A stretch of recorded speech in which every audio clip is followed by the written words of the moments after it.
कक्षा 10 के प्यारे विद्यार्थियों, बच्चों हमने कुछ क्वेश्चन कर लिए थे एक्सरसाइज 4.6 के।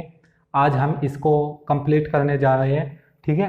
और मैं आपको बता देता हूं कि इससे पहले मैंने एक पार्ट कराया है 4.6 का, तो जिसको ये अच्छे से समझना है वो आप पहले 4.6 का फर्स्ट पार्ट देखें, फिर इसका दूसरा पार्ट देखें, ठीक है। चलो ज़्यादा देर ना करते हुए क्वेश्चन की शुरुआत करते हैं। देखो बच्चों, इसमें पहले क्वेश्चन में 5 पार्ट थे और दूसरे क्वेश्चन में 4 पार्ट थे, तीसरे क्वेश्चन में 5 पार्ट हैं। तो मैंने पहले दो क्वेश्चन तो करा दिए थे, अब मैं तीसरा पार्ट कराने जा रहा हूँ। देखो बच्चों, एक चीज बता दूं मैं सबसे पहले कि अगर मूल वास्तविक नहीं है तो मूल वास्तविक नहीं है तो इसका मतलब काल्पनिक होगे। मूल क्या होगे? काल्पनिक होगे, ठीक है। जब वास्तविक नहीं होगे तो काल्पनिक होगे। तो वास्तविक काल्पनिक कब होगे? जब डी का मान 0 से छोटा हो, ठीक है। और डी क्या हो गया था हमारा? विविक्त का b² माइनस का 4ac, ठीक है, मतलब 0 से छोटा होना चाहिए। अब क्वेश्चन में देखो क्या कहा, p के वे मान ज्ञात कीजिए जिसके लिए निम्नलिखित द्विघात समीकरण का कोई मूल वास्तविक नहीं है, ठीक है। मूल वास्तविक नहीं है इसका मतलब काल्पनिक होगा। तो तीसरे का मैं पहला पार्ट करा देता हूं। तीसरे का पहला पार्ट क्या है? पहले पार्ट में क्वेश्चन में गिवन है x² प्लस का 2x, x² प्लस का 2x प्लस का p बराबर 0। इसकी तुलना कराई मैंने पहले किससे? ax² plus bx plus c बराबर 0 से तुलना करा दी। x² का गुणांक यहाँ पे a, यहाँ पे x² का गुणांक a है। a बराबर कितना हो जाएगा? यहाँ से 1 हो जाएगा। यहाँ से b का मान कितना हो जाएगा? x का मान b, x का गुणांक b का मान 2 हो जाएगा। c का मान कितना हो जाएगा? p हो जाएगा। अब क्वेश्चन में देखो क्या कहा था, जब मूल काल्पनिक है अर्थात वास्तविक नहीं है तो d का मान 0 से छोटा, तो b² माइनस 4ac रख दो। b का मान कितना था? 2 का वर्ग माइनस 4 गुणा a का मान कितना था? 1, c का मान कितना था? p, और लेस देन कितना हो जाएगा? 0, ठीक है।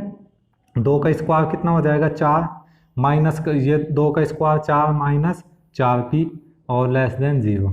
4 को उधर लेके माइनस का 4p less than equal than minus 4 हो जाएगा। अब मैंने क्या करा, ये माइनस हटा दिया दोनों का माइनस हटाते ही ये पॉइंट आपको याद रखना है, इसका साइन चेंज हो जाएगा।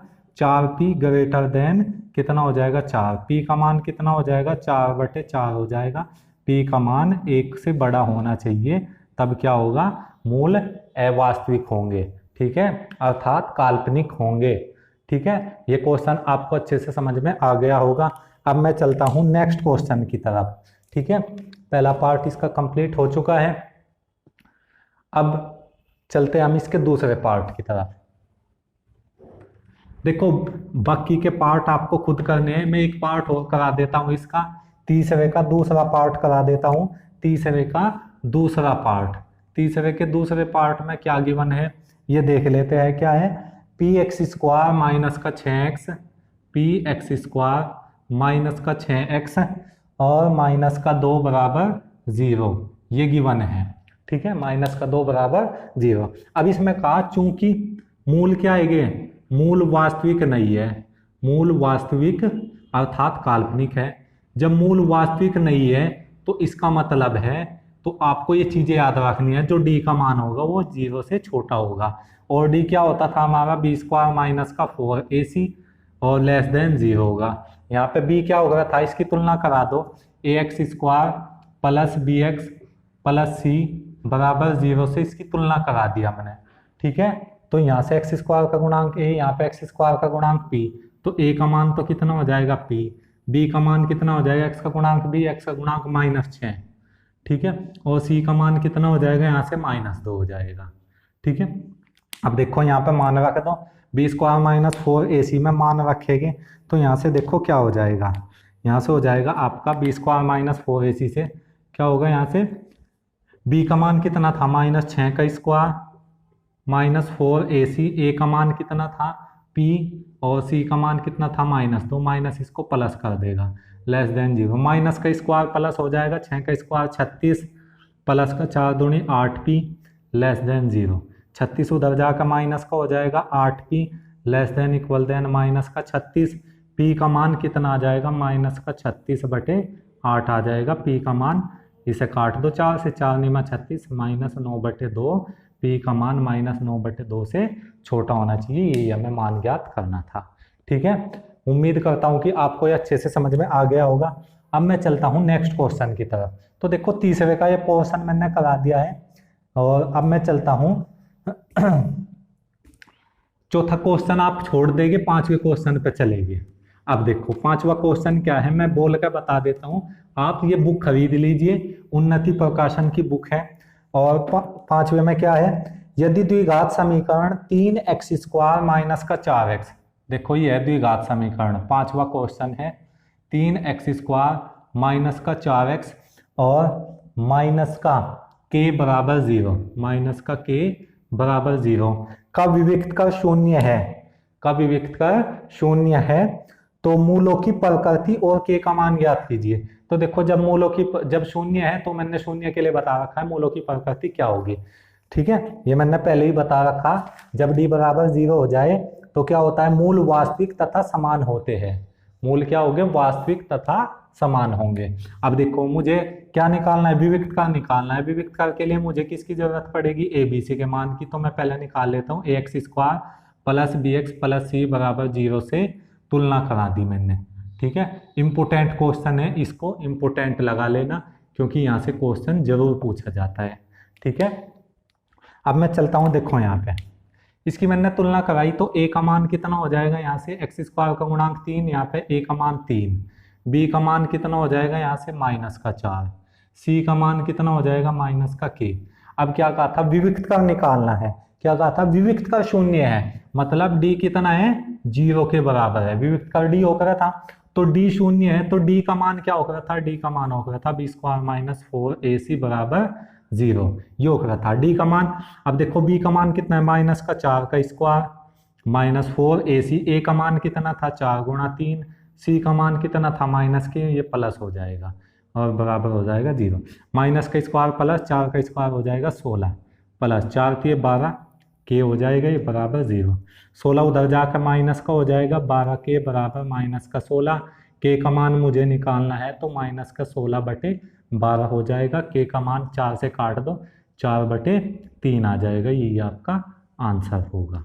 ठीक है, तो मुझे उम्मीद है कि आपको ये भी क्वेश्चन अच्छे से समझ में आ गया होगा। अब मैं चलता हूं नेक्स्ट क्वेश्चन की तरफ। ठीक है, नेक्स्ट क्वेश्चन आप इसको साथ के साथ नोट करते जाइए वीडियो को पॉज करके। अब क्वेश्चन में कहा, छठा क्वेश्चन है, छठे क्वेश्चन में क्या गिवन है ये भी मैं बता देता हूं। छठा क्वेश्चन देखो मैं पढ़ के बता देता हूं, छठे क्वेश्चन में क्या है। छठे क्वेश्चन में कहा गया है, यदि द्विघात समीकरण के मूल समान है तो k का मान ज्ञात कीजिए। अब देखो जब मूल समान होंगे तो वहां पर d का मान 0 रखना है हमेशा। जब भी मूल समान होंगे या बराबर होंगे तो वहां पे क्या रखना है, विविक्त कर का मान 0 रखना है। ये चीजें आपको याद रखनी है। अब मैं द्विघात समीकरण लिख देता हूँ। द्विघात समीकरण क्या गिवन है क्वेश्चन में, क्वेश्चन में द्विघात समीकरण क्या है, x² माइनस 2 गुणा 3 प्लस a गुणा में x, 2 गुणा 3 प्लस a गुणा में x, a² माइनस 3 बराबर 0, ये गिवन है कि मूल समान है तो a का मान ज्ञात कीजिए। तो यहाँ पे लिखेंगे चूंकि क्या है, मूल समान है, चूंकि मूल क्या है, समान है। जब मूल समान होंगे तो वहां पे क्या रखेंगे, d बराबर 0 रख देगी, इसलिए d बराबर 0। d क्या होता था हमारा, b² माइनस का 4ac बराबर 0। b का मान क्या हो गया था, x का गुणांक, x का गुणांक कितना, -2 सहित 3 प्लस a, x का गुणांक इसका स्क्वायर माइनस 4ac, a का मान कितना है, x² का गुणांक 1 गुणा, अब की बार मैंने डायरेक्ट लिख दिया c का मान कितना है, a² माइनस 3 बराबर 0। माइनस का स्क्वायर तो प्लस, 2 का स्क्वायर 4, अब इनका स्क्वायर करेंगे a प्लस b का होल स्क्वायर, 3 का स्क्वायर 9, a का स्क्वायर प्लस 3 दूनी 6a हो जाएगा ये, और माइनस का 4a² हो जाएगा, और प्लस का 4 3 12 बराबर 0। इसके अंदर गुणा कर दो, 4 निमा 36 प्लस 4a² प्लस का 4 6 24a माइनस का 4a² और प्लस का 12 बराबर 0। माइनस का ये प्लस का कैंसिल हो गए, ये तो 24A। अब देखो 36 और 12 कितना हो गया 48, 24A प्लस 48 उधर जाकर माइनस का 48 हो जाएगा, A बराबर हो जाएगा माइनस का 48/24। ये 24 गुणा में था, इधर आकर भाग में हो जाएगा, तो A का मान कितना आएगा माइनस का 2 आ जाएगा। तो A का ही मान बताना था मुझे, ठीक है। तो बच्चों मुझे उम्मीद है कि आपको क्वेश्चन अच्छे से समझ में आ रहे होंगे। अब मैं चलता हूँ नेक्स्ट क्वेश्चन की तरफ। नेक्स्ट क्वेश्चन, अब देखो 7वां और 8वां क्वेश्चन सेम इसी की तरह का है, तो आपको वो होमवर्क में करना है। देखो मैं आपको होमवर्क में दे देता हूँ, उसमें भी मूल समान के ही है। अब देखो ये होमवर्क में लिख देता हूँ 7th and 8th question homework, ठीक है। ये मैंने होमवर्क में दिया है, तो आपको ये करके देखना है। अब मैं बताता हूँ 9th क्वेश्चन। देखो 9th क्वेश्चन में क्या कहा गया है, यदि द्विघात समीकरण 1 + m², 9th क्वेश्चन में 1 + m², इसकी गुणा में है x², ठीक है। और आगे क्या कहा गया, फिर है 2cmx प्लस आगे क्या है फिर c² - a² बराबर 0 है। के मूल समान है तो सिद्ध करना है। तो मुझे सिद्ध क्या करना है ये मैं आपको रब कर देता हूं। तो प्रूव दैट, सिद्ध क्या करना है, सिद्ध करना है मुझे c² बराबर a² इंटू 1 + m², ठीक है। c² बराबर a² इंटू 1 + m², ये वाला प्रूव दैट सिद्ध करना है। अब देखो यहाँ पे मैंने क्या करा, इसकी तुलना करा दी, ax² + bx + c बराबर 0 से तुलना करा दी मैंने, से तुलना करा दी। तो तुलना कराते ही a का मान कितना हो जाएगा, a का मान हो जाएगा x² का गुणांक सारा का सारा हो जाएगा 1 + m²। x का गुणांक यहाँ पे b है, b का मान यहाँ पे x का गुणांक कितना है 2cm। यहाँ पे c का मान कितना है c² - a², ठीक है। अब यहाँ पे क्या कहा था क्वेश्चन में, चूंकि मूल समान है, चूंकि मूल समान है, जब भी मूल समान होंगे तो मुझे याद रखना है कि यहाँ पे d का मान 0 रखेगी, इसलिए d का मान क्या होगा था b² - 4ac बराबर 0। b का मान क्या था, b का मान था हमारा 2cm इसका स्क्वायर माइनस 4ac। a का मान कितना था 1 + m² और c का मान कितना था c² - a² और बराबर हो जाएगा 0 के।